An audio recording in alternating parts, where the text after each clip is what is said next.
When you use a cell reference in a formula, if the data in your cell you're referencing changes, the formula result automatically updates. This eliminates the need to change a formula every time your data changes.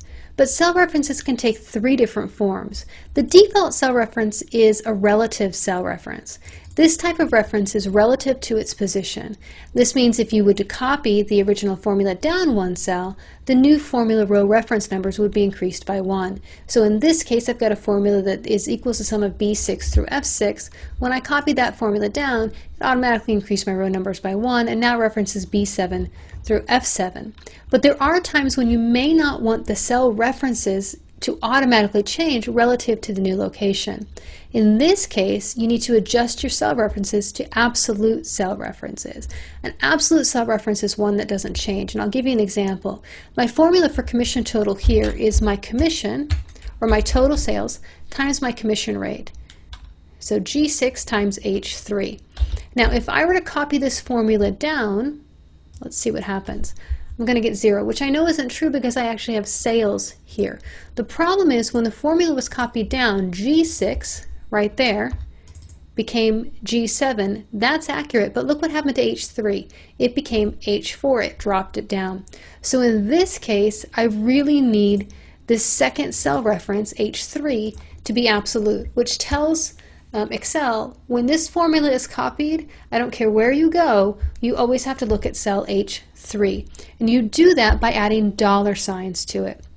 An absolute cell reference has a dollar sign in front of the column and a dollar sign in front of the row reference. Now the easiest way to get those in there is just to press F4 on your keyboard. You could type them in if you want. Personally, I like the F4 key because it cycles between the 4 different states of cell references. So we started with relative. This is absolute. Let's go ahead and copy this down so you can see the difference. Now I get an accurate formula where my G column updated to row 7, but I'm still looking at H3, which is fabulous.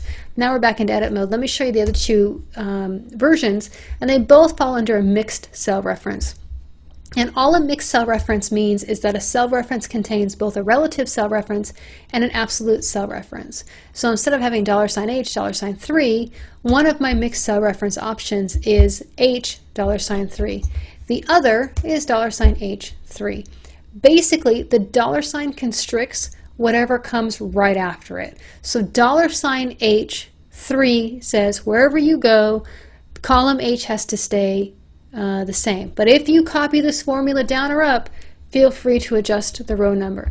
If I switch it back to the other mixed cell reference, H $3, it says I don't care where you go, up or down or left or right, you can update the column if you're copied left or right, but you can never update the row. You always have to look at row 3. And again, it's F4 to cycle through those. So you start with relative, hit F4, go to absolute, F4 again, there's the first mixed cell reference. One more time, there's a second mixed cell reference. If I click it again, I go right back to a relative cell reference, which in this case is not what I want. I need absolute.